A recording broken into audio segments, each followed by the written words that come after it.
자, 이번 시간부터는 미분에 대해서 같이 공부해 보겠습니다. 첫 번째 내용은 이제 평균 변화율과 미분 계수에 대한 이야기입니다. 제가 좀 당부드리고 싶은 말씀은 지금 미분을 새로 시작하고 있죠. 항상 수학은 모든 단원에서 새롭게 시작할 때는 용어라든지 개념 이거 정확히 해야 된다는 거 알고 계시죠? 이 이야기를 또다시 하는 이유는 특히 미분 계수, 이 미분 파트에서는 지금 설명할 게 어떻게 보면은 미분의 아주 중요한 핵심적인 내용이라고 보시면 되고, 그 다음 단어 하나가 여러분들 책에서는 소단은 하나의 내용을 차지합니다. 그만큼 단어의 무게감이 상당합니다. 아시겠죠? 단어를 정확하게 이해하셔야 돼요. 그래서 제가 좀 당부드리고 싶은 말씀은 지금 설명하게 되는 내용들을 여러분들이 잘 이해하신 다음에 백지에다가 처음부터 끝까지 다 적을 수 있어야 됩니다. 그래야 개념이 이해됐다라고 보시면 됩니다.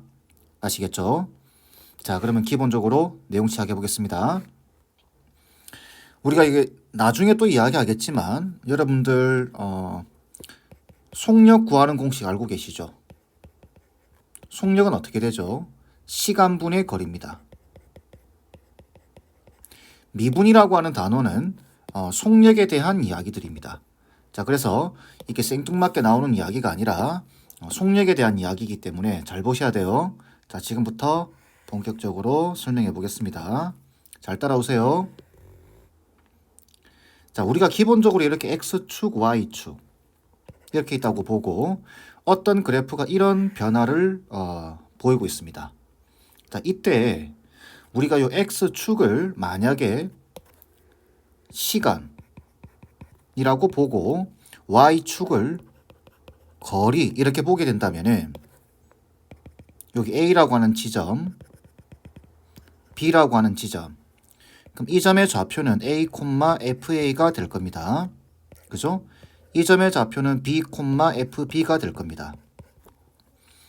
이때 두 점을 연결해 버리게 되면 어떻게 되냐면 이렇게 됩니다. 이렇게 해서 이렇게 직각삼각형이 하나 만들어지죠. 그죠? 이걸 보게 되면은 요만큼 시간이 이만큼 지날 동안 거리가 이만큼 움직였다라는 소리입니다. 그러면은 이것분의 이게 속력이 되는 거죠. 그죠? 그러니까 여러분들이 용어를 잘 이해를 하셔야 된다는 게 여기서 나오는 겁니다. 잘 보세요. 자, 먼저 속력의 입장에서 보게 되면 어떠냐면은 평균 속력이 됩니다. 무슨 말이냐면은 여러분들이 집에서 출발해서 학교까지 걸어서 갑니다. 그러면 예를 들어 차를 타고 간다든지 걸어서 간다든지 했을 때 집에서부터 학교까지 갈 때 걸린 시간입니다. 그리고 이거는 집에서부터 학교까지의 거리예요. 근데 이 앞에 평균이라는 말이 붙었죠. 그죠? 평균이라는 말이 붙은 이유는 차를 타고 가다 보면은 어떨 때는 신호에 걸리기도 하고 어떨 때는 도로가 뚫려서 빠르게 달리기도 하겠죠. 근데 그 중간에 변화들은 다 무시하는 겁니다. 다 무시하고 시작과 끝만 보는 겁니다. 아시겠죠? 중간에 속력이 어떻게 변하는지는 무시하는 겁니다. 그거 무시하고 평균적인 속력을 말하는 겁니다. 이해되시죠? 얘는 표현해보기는 B-A분의 FB-FA 이렇게 되겠죠. 요게 FB-FA입니다. 그 다음 요게 B-A가 되겠죠. 그래서 걸린 시간분의 거리가 평균 속력이라고 한다. 근데 이거는 속력의 입장에서 이야기고 우리가 수학을 하고 있죠. 그죠? 수학을 하고 있기 때문에 어떠냐면은 여기서 이만큼 변화한다. 이걸 뭐라고 보냐면은 변화율 이렇게 부릅니다.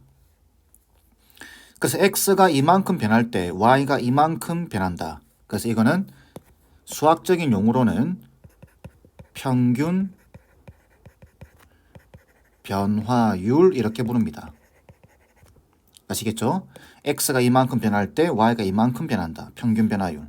자, 용어 잘 하셔야 된다고 했습니다. 자, 그런데 이걸 우리가 좌표 평면상에서 또 이해를 해보게 되면 이렇게 이야기할 수도 있겠죠. 두 점 사이의 기울기. 이렇게 이야기할 수 있습니다. 결국은 다 똑같은 말입니다. 다 똑같은 말인데 표현이 달라져요. 아시겠죠? 그래서 하나 속력의 관점에서 볼 것이냐. 그러면 이거는 여러분들 앞으로 보게 될 제일 마지막 단원 속력 파트가 되는 거고, 변화율의 관점에서 볼 것 같으면 변화율 단원이 되는 거고, 두 점 사이의 기울기를 볼 것 같으면 기울기에 해당하는 단원이 되는 겁니다. 그 표현 방식은 이렇다. 아시겠죠? 자, 그런데 평균 변화율, 요 평균 속력은 이해하셨죠? 그 다음에 변화율의 관점에서 보게 되면은 수식이 조금 바뀔 수가 있습니다.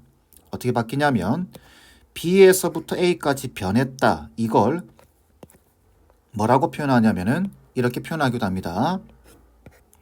세모 X라고 적고 읽을 때 델타 X 이렇게 적습니다. 아시겠죠? 세모 X라고 적고 이거 기호입니다. 기호. 델타 X라고 읽는 거예요. X의 증가량 이렇게 보시면 됩니다. 그러면 이쪽도 어떻게 되죠? 델타 Y 이렇게 되겠죠. 이해되시죠? 그럼 평균 변화율의 입장에서 보게 되면 얘는 이렇게 되는 겁니다. 델타 X분의 델타 Y. 읽을 수 있겠죠? 자, 다음 이렇게 볼 수도 있습니다. 자, 보시면 A를 기준점으로 봤을 때 이만큼 증가했죠. 그 증가한 양이 델타 X입니다. 그러면 A에서 델타 X만큼 증가했기 때문에 B를 이렇게 적을 수 있습니다. B 대신에 A 플러스 델타 X 이렇게 적을 수 있겠죠? 괜찮죠? 그러면은 이 점의 좌표가 B, FB였죠. 그런데 요걸 델타 X로 표현해 보게 되면 이렇게 됩니다. A 플러스 델타 X, F의 A 플러스 델타 X 이렇게 적을 수 있습니다. 괜찮겠죠? 그럼 이게 왜 필요하냐? 요거는 이제 좀 이따 보면 아시게 되는데, 일단 두 점 사이 기울기 똑같습니다. 이 말, 그 다음 적게 될 말 다 똑같습니다. 그냥 편의성 이렇게 적는 거예요. 그러면은 얘는 델타 X죠. 델타 X 분의 F의 FB 마이너스 FA였죠. 그죠? 요 B 빼기 A를 델타 X로 바꾼 겁니다. FB 대신에 얘를 적는 겁니다. F의 A 플러스 델타 X 빼기 FA. 이 수식들을 이해하셔야 됩니다. 요건 어떻게 되는 거죠? A에서 기준입니다. 델타 X만큼 증가한다. 이 말입니다. 아시겠죠? 평균 속력, 평균 변화율, 두 점 사이의 기울기 다 똑같은 말. 수식으로 표현하면 이렇게 표현 방식이 다양한 이유는 여러분들 미분에 대한 연구를 했던 수학자가 두 명이 있죠. 라이프니츠랑 그 다음에 뉴턴이 있죠. 그죠? 뉴턴은 속력의 입장에서 우리가 미분을 연구했던 학자고, 라이프니츠는 변화율에 대해서 집중해서 연구했던 사람들입니다. 그렇기 때문에 표현 방식이 동시대의 사람이에요.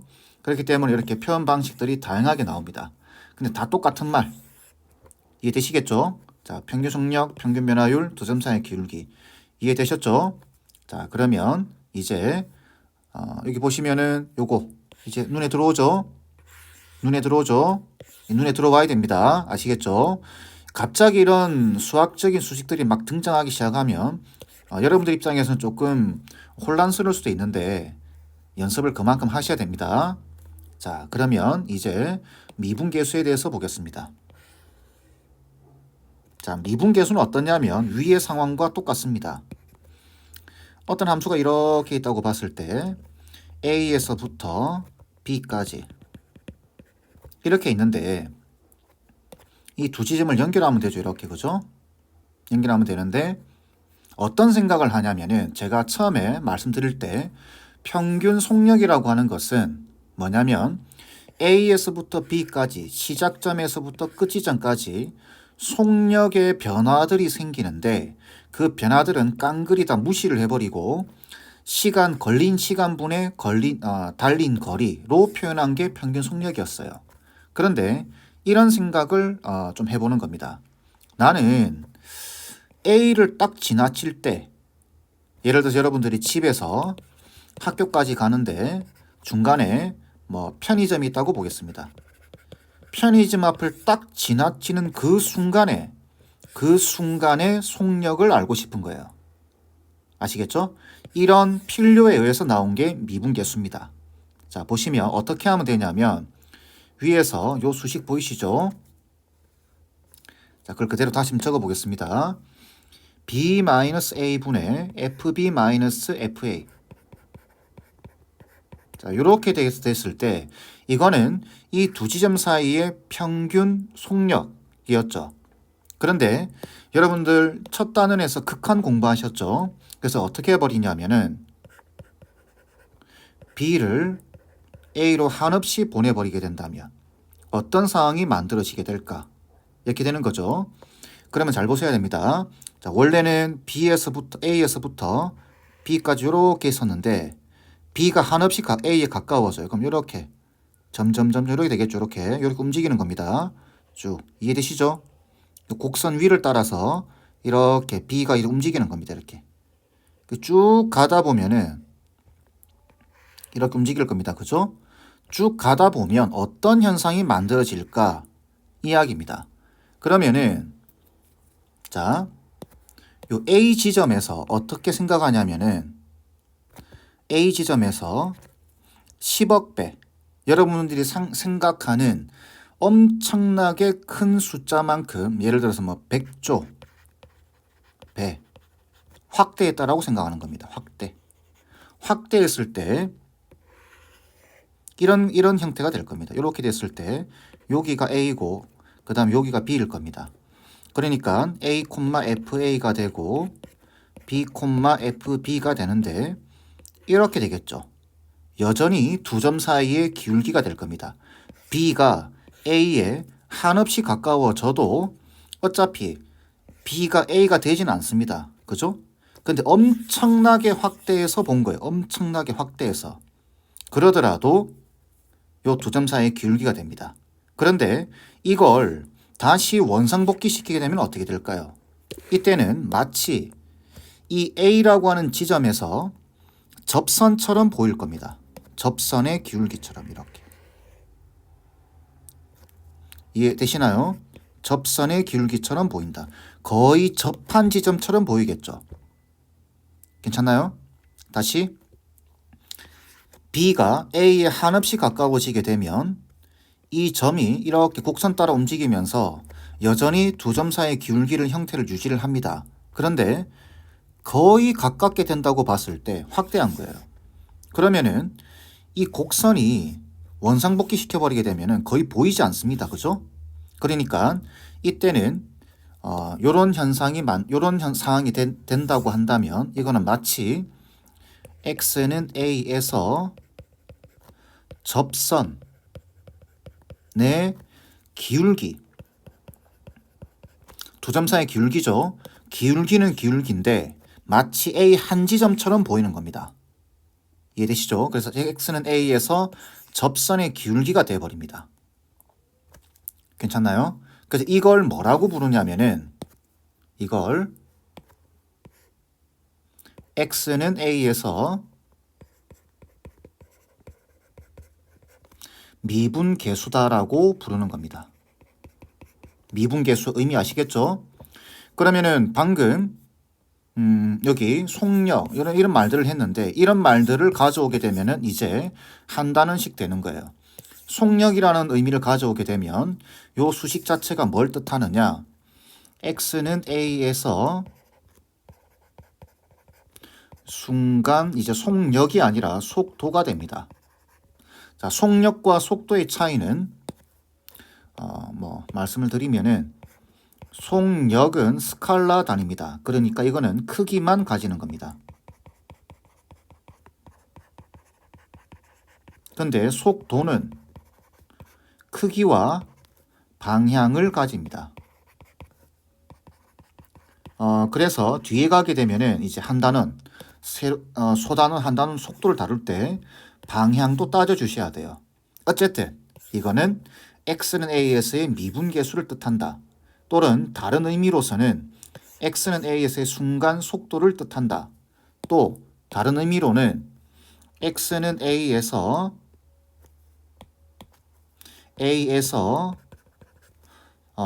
순간 변화율이 됩니다. 순간 변화율. 자, 변화율이라는 의미 있죠. 이게 순간 평균이라는 말이 순간으로 바뀌게 되는 거예요. 순간 변화율 이렇게 되는 겁니다. 그 다음 여기서는 두 점 사이의 기울기였죠. 그럼 여기서는 뭐가 되느냐? x는 a에서 접선의 기울기가 됩니다. 괜찮죠?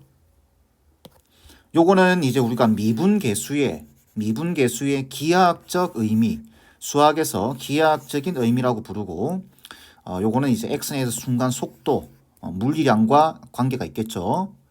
이해되시죠? 자, 요걸 이제 요 수식들을 좀 바꿔볼까요? 자, 그럼 어떻게 되느냐? 수식을 바꾸는 게 또 중요합니다. 잘 보세요. 우리가 앞에서 이런 표현을 썼죠. 델타 x분의 델타 y가 있었습니다. 그러면 b가 a에 한없이 가까워지게 되면 이 델타 x가 어떻게 될까요? 0에 가까워집니다. 그죠? 그래서 요게 살짝 바뀌면 이렇게 됩니다. 리미트 델타 x가 0으로 갈 때 델타 x분의 델타 y 이렇게. 이게 미분계수의 정의를 나타내는 수식입니다. 이해되시나요? 그 다음 이 식을 가져와 볼까요? 똑같습니다. 그러면 이렇게 됩니다. 리미트 델타 x가 0으로 갈 때 델타 x분의 f의 a 플러스 델타 x 빼기 f의 이렇게 되는 겁니다. 그러니까 요 앞에 리미트만 붙이면 된다 이 말이죠. 리미트 델타 x가 0으로 간다. 이렇게 붙이시면 끝난다라는 겁니다. 이해되시죠? 자, 근데 이것도 귀찮아요. 이 수식이 너무 많습니다. 그러니까 여러분 다 이해를 하셔야 돼요. 이 델타 x 쓰기가 좀 귀찮죠? 그래서 어떻게 하냐면 이렇게 고치는 겁니다. 마지막 여러분들이 정말 자주 보게 될 h가 0으로 갈 때 h분의 f의 a 플러스 h 빼기 fa 이렇게 요 수식들 완벽하게 이해를 하셔야 됩니다. 자, 이만큼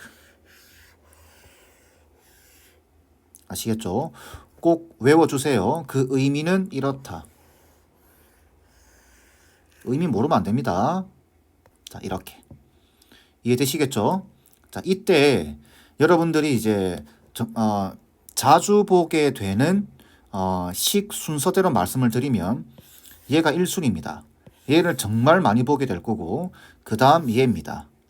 얘와 얘는 뭐 자주 볼 일이 없을 거예요. 아마 뭐 보기는 보는데 그렇게 많이 나오진 않습니다. 이 두 개만 해도 다 표현이 됩니다. 아시겠죠? 자, 그럼 이 두 수식에 대해서 형태를 좀 기억하셔야 돼요. 형태. 자, 다시 적어 드리겠습니다.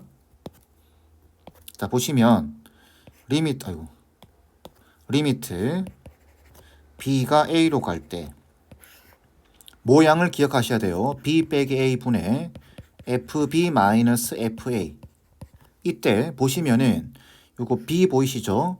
b가 같아야 됩니다. 그 다음 aa 보이시죠? 이 같아야 됩니다. 형태를 맞춰 주셔야 돼요. 아시겠죠? 그러면은 이걸 좀 더 다르게 말하면은 리미트 네모가 세모로 갈 때 네모 빼기 세모분의 f 네모 빼기 f 세모 이런 식으로 기억하셔야 돼요. 그러니까 네모와 이 네모 같아야 되고 이 세모와 세모 같아야 됩니다. 왜 이렇게 표현을 하냐면은 여기가 막 바뀝니다. 바뀌기 때문에 요 모양 형태를 잘 기억하셔야 돼요. 아시겠죠? 이야기를 안 했네요. 이걸 뭐라고 한다? 미분계수라고 부르고 다른 기호로는 F 플라임 이렇게 읽습니다. 다운표 있죠, 다운표. F 플라임 A 이렇게 적어주는 겁니다. 그러니까 이 수식들 전부 다 뭘 나타낸다? F 플라임 A를 나타내는 것들입니다. 아시겠죠? 모양 기억해 주세요. 자, 두 번째. 자, 리미트 H가 0으로 갈 때 H분의 F의 A 플러스 H의 빼기 FA. 여기서 기억해야 되는 거는 이 H와 이 H가 같아야 됩니다. 요 A는 뭐였냐면은 시작점이죠. 그러니까 F 플라임 A, 내가 구하고자 하는 지점, 내가 구하고자 하는 지점입니다. 아시겠죠? H는 뭐죠? 증가한 양이었습니다. H는 증가한 양. 이만큼 증가했다는 소리죠. 아시겠죠? 그래서 이것도 마찬가지예요. 리미트 H가 0으로 갈 때 다시 H라고 그러면 안 되겠죠. 네모가 0으로 갈 때 네모분의 F의 A 플러스 네모 빼기 F의 이런 식으로 기억하셔야 됩니다. 모양. 요 형태가 같아야 됩니다. 아시겠죠? 요렇게. 요거는 이제 문제 풀면서 좀 더 보도록 하겠습니다. 자, 정리하면 이렇습니다. 평균 속력, 평균 변화율, 두 점 사이 기울기. 이거 이해되시죠? 이거 꼭 기억해 주셔야 됩니다. 요 수식도 기억해 주셔야 되고 여러 가지 표현 방식들 그때마다 읽는 방식이 달라진다. 아시겠죠? 그래서 미분계수 보시면은 F 플라임 A 보이시죠? 자, 수식 눈에 들어오시나요? 수식 눈에 들어와야 됩니다. 아시겠죠? 기하학적 의미는 fx의 그래프 위의 점 a, fa에서 접선의 기울기입니다. 여기 제가 x는 a다라고 말씀을 드렸습니다. x는 a. 아시겠죠? 자, 내용 정리는 요 정도 할 텐데 반드시 요 한 페이지를 여러분들이 3번, 4번, 5번 백지에다가 처음부터 끝까지 다 적는 연습을 해주셔야 됩니다. 누가 물어보더라도 그 자리에서 바로 설명이 나오게끔. 그 정도로 연습이 안 되면 뒤로 가면 갈수록 흔들리게 돼요. 아시겠죠?